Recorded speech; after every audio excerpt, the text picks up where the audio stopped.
Stop daydreaming, Mr. Delano. In a moment, Mrs. Frampton, subjecting the tender wallflower of my affection to the grotesque spotlight of her own indifference, made cease the contemplation of my life's own end, the one theme of my existence, Andrea Taylor. It's the spring of 2005, I am a 7th grader at Fort Sumter Middle School, home of the Trojans. Andrea sits enthroned 1 row ahead, 3 columns to my right. I have mixed feelings about this, for while it affords me an almost uninterrupted view of her during 2nd and 5th period, it also places her immediately adjacent to Kyle Schwimmer, another 7th grader, possessed of summitless bicep peaks, which forces me to a fixed conclusion that he's been injecting steroids intravenously since infancy, and whose hair, defying no less than 2 laws of thermodynamics, I'm sure, manages to appear wet and shiny hours after we all have a just expectation that it should be dry. I despise Kyle Schwimmer. Andrea herself, Andrea, crowned with brown tresses, and bangs, layered alternately and Kevlar-like. In Abercrombie and Hollister tank tops, floating on a cloud of all-white etnies, and tastefully adorned in torn and acid-wash denim, if Helen, Esther, Cleopatra, Meghan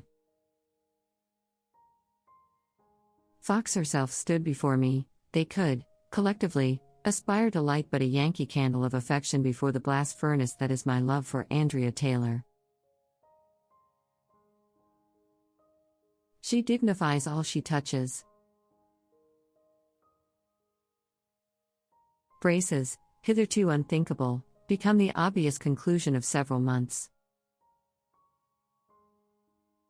Jagged back and forth between myself and my mother, she, keenly impressed by the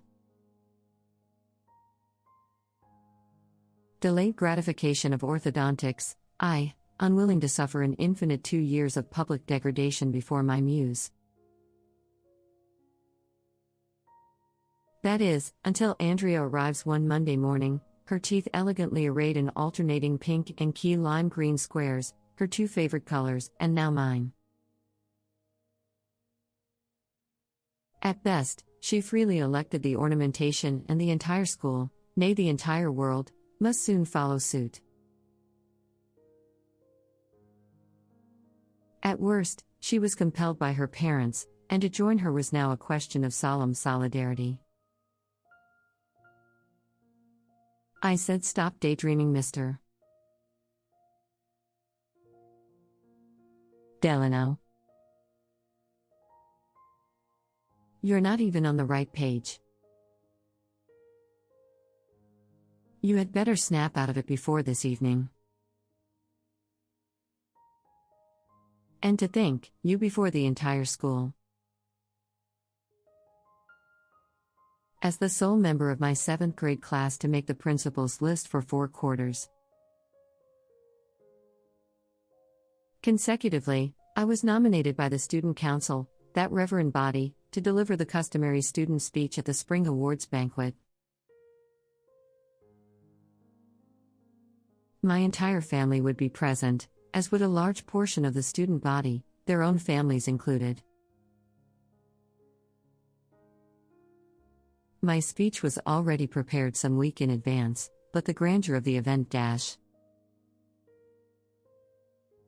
the achievement of garishly mismatched ties and dress shirts of which adolescent boys seem uniquely capable, the attendance of one's forebears, the events occurring at night. All of this called for something more than a bare statement of the facts, a weak-kneed acknowledgement of one's faculty and peers. It demanded romance. Everything had prepared me for this moment, by which I mean chiefly Disney Channel movies, but it feels like everything. I must take the occasion to declare my intentions, my love for Andrea. I set to work. Let it not be supposed that the account I now relate is unrealistic, for I am convinced that if the same series of events does not unfold hourly at middle schools across the country, it is to be attributed less to any want of imagination or romantic inclination on the part of adolescent boys, and more to their own diffidence in making such feelings known.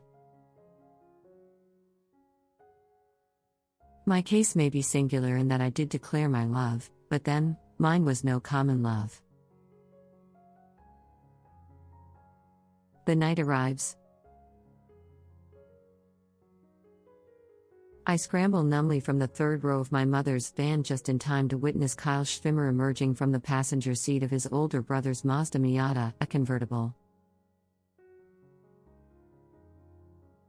A pox on all his house. I'm wearing a light blue button-down, hastily ironed khakis, and, in defiance of all my mother's objections, a striped tie, green and pink. Kyle is in all black. I think this is ridiculous. I take a second look. It doesn't seem quite so ridiculous. I wonder why I did not wear all black. I hate Kyle Schwimmer. We begin to walk past what should be familiar sights, but in the dark, and on a night of such moment, I recognize nothing. That is, until I hear her voice. Andrea and her parents are following just feet behind us. My younger brother trips over a step. I despise him with my entire soul.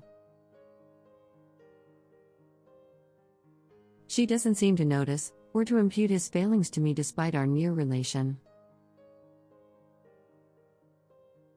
I hold the door open.